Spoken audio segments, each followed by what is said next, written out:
Jenny Drummey's debut novel, Unrequited, was published by Rebel E Publishers. She received an MA in creative writing from Temple University. She loves the smell of books and lives with a basement full of birds in Fairfax, Virginia. This story is called Fireflies. In the middle of the night, in the Tucker Motors men's room, in a slender crack between the cinder blocks, sat a note written on the back of a fortune. Charlie had just used a pair of tweezers to slide it in there. It jutted out only far enough to be seen. He imagined that in the total darkness, the paper might emit the faintest glow. With equal intensity, he hoped that it would and would not be found. "I feel awful," Charlie said. He was sitting at the dinner table with his mom the next day. A half-eaten plate of fried chicken sat before her. She had cancer, but she didn't want to know it yet. She didn't say a thing. Charlie's dad wasn't there, which was normal. He mostly worked at his gas station off of Ohio I-280. He may have gone to meet a vendor for a cheap steak dinner or be eating fried fish in the back office, which always smelled of fried fish. Finally, his mom asked, "How come?" She licked her fingers and put down a cleaned chicken bone. "I think I ate too much expired candy at the store today." That afternoon, his dad had filled a huge black plastic garbage bag with really expired snacks that hadn't sold. "I'm not ordering this shit anymore," he said, as he chucked whole boxes of Carlton's extra smooth taffy in the bag. "I should never have listened to that bastard from up the street." Matt Tucker imitated the salesman's whiny voice. "You'll make a mint, Matt. You won't be able to keep them in stock." Pure bullshit.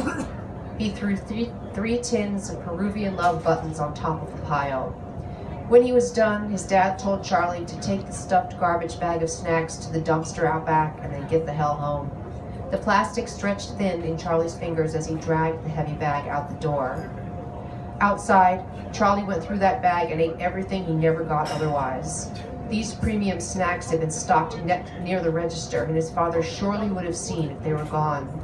Now, finally, Charlie feasted on Simple Times fruit gel, Juarez Brothers hot O's, and the mildly flavored Fuji Snow Bar.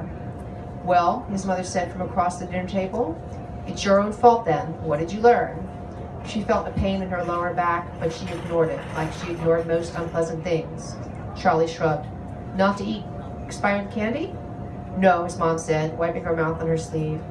"Not to eat too much expired candy." She lit a smoke. Her plate was full of bones.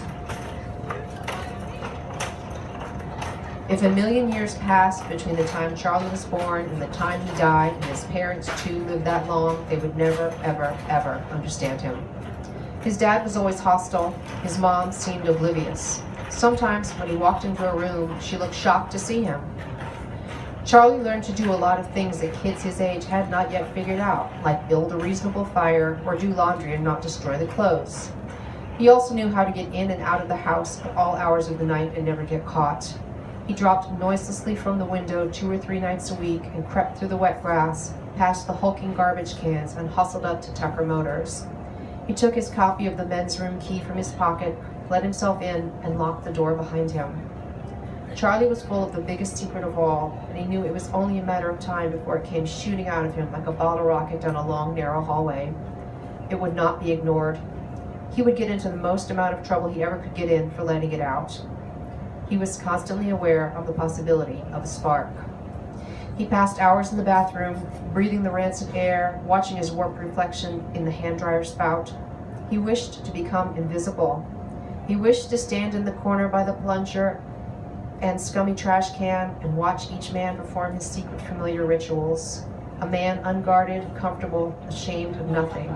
This is how Charlie wished he could be all of the time. One night, a midnight knock on the restroom door, unexpected, soft, test. Charlie put his hand on the knob and was filled with a chilling tenderness, but he did not turn the knob. He needed nothing else but the possibility of connection just then. An hour after midnight, he crawled across the threshold of his bedroom's windowsill and landed once again undiscovered in hostile territory. But soon he came to regret not opening the door. Infinite scenarios played out in his head, violent, mundane, sometimes both. Men's socks, pants, and wallets, calluses in unfamiliar places. breathing. He hoped that note might entice someone to show. He wanted everything to finally begin.